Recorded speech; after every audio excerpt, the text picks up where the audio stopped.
So the press secretary for the White House just said this.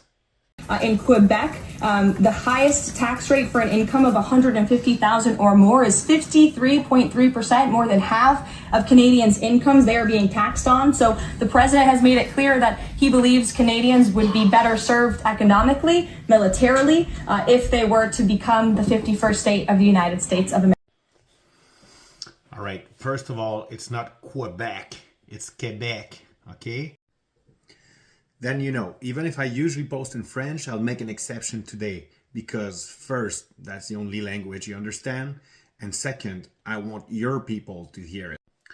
So it is false to say that Quebecers send more than 50% of their money in taxes to the government.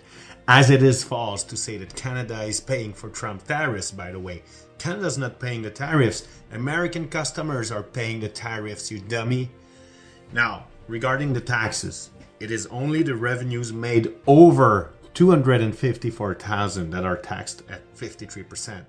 The effective tax rate is closer to 39%, with millions of Quebecers that don't pay any taxes, in fact receiving tax credits and allocations from the government instead. And spoiler, a very few of our millionaires are paying 53% taxes because they can afford good tax lawyers and corporate structure. Now let me show you something, guys. This is a state-of-the-art prosthesis. I use that every day to walk, to play hockey, for biking and boxing.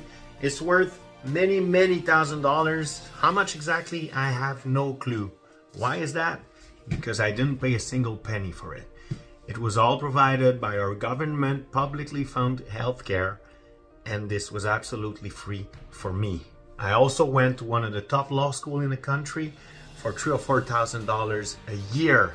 I send my kids to daycare for $8 a day. Electricity here in Montreal is 7 times cheaper than it is in New York.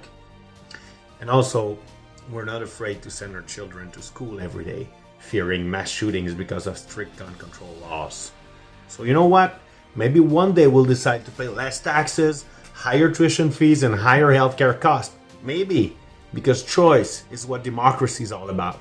But this choice will come from us and not from you. So hands off our democracy. Stop it with the 51st state bullshit talk. This is never going to happen because we won't roll over. We'll stand up and we'll fight. Elbows up, just like at a hockey game. And how did it end up last time we played hockey? You know that, right? Now I want to say a few words to our friends south of the border. I know we have a lot of allies. Millions of you are in disbelief, are in shock, are afraid. But now let me tell you this. We, north of the border, are fighting the tyrant you elected as president. What are you doing for your country? What are you doing for your democracy? When will you speak out and stand up for it? Because if you don't do it now, my friends, you might not get another chance.